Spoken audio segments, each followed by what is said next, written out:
Hello, lovely speech therapy professionals. Today I want to discuss the flow of speech therapy, specifically from the time you score an assessment and generate a plan of care on the spot while you're still in the room with the patient.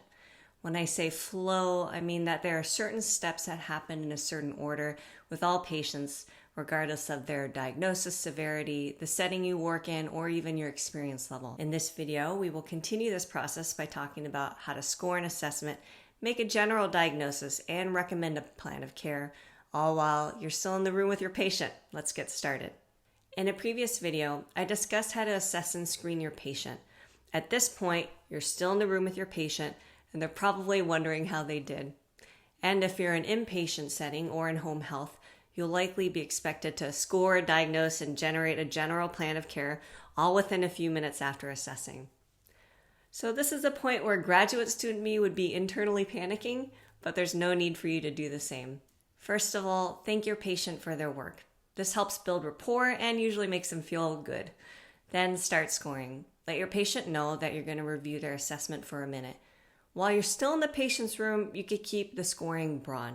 You don't necessarily have to give your patient their exact score on every subtest or pick apart every single sip. The goal right now is to give your patient an idea of their speech therapy related strengths and weaknesses. So here's how you do that. Zoom out. As you went along assessing, you likely wrote down little pluses or minuses. Go to those sections where your patient just breezed through. They had a lot of pluses. They answered quickly and decisively. They showed no signs of symptoms of aspiration. Those are likely their strength areas. Then go to the section where your patient obviously struggled. Their accuracy dropped, they looked frustrated, or they had no responses, they coughed a lot, things like that. Those sections may be their weak areas. Then go to the in-between areas. Maybe they missed a few answers, throat cleared a few times. Put on your critical thinking cap and try to identify what it was about those areas that gave them trouble. Is there an underlying issue that could explain why they struggled? For example, they did well following one-step commands, but had a harder time with two-step. Do you think it was due to a language issue or cognition issue or both? Give it your best educated guess. You are a highly educated professional and you have the right to make the call. Remember, right now, you don't have to have all the answers. You just need to synthesize the information enough to share your patient's results with them. If your brain just isn't having it, then let your patient know that you're just going to step outside their door for a few minutes to score. Give yourself some space if you need it. I've been there many times. When you're ready, share the general broad results with your patient. You could quickly summarize the overall results and give a general diagnosis like dysphagia, aphasia, dysarthria, something really broad. When you summarize, it could sound something like, "Thank you again for your work. This test looked at your swallowing muscles, how much and how fast they move. The muscles of your lips, cheeks, and tongue all look great. They're moving a lot, they're moving fast. However, your throat muscles move a little slow. This can put you at risk of inhaling food or liquids, which is called aspiration." If you did a language and cognition assessment, you could say something like, "This test looked at your language and thinking abilities after your accident. You did great in your problem-solving section, though the memory and attention sections were more challenging. It seems like your head injury impacted your ability to pay attention, which then impacted your short-term memory." Phew. So this can be a big pill for your patients to swallow. Put yourself in their shoes for a moment.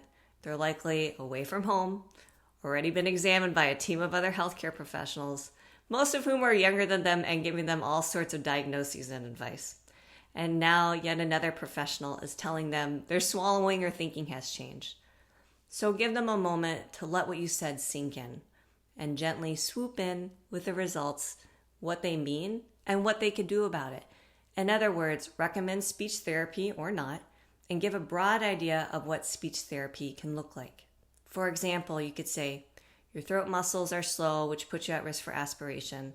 I'm the swallowing therapist, so I could teach you how to do swallowing exercises that can make your muscles stronger and faster so that you're at a less risk for aspiration." Another example, your head injury affected your attention abilities. I'm the cognition therapist, so we can do brain exercises and I could teach you strategies that can help improve your attention and memory. We can do this together. Finally, give your patient the floor. They just went through a lot. It's uncomfortable getting tested by a stranger. You could hand the baton over by saying something like, "How are you feeling?" Or, "How do you feel about doing speech therapy with me?"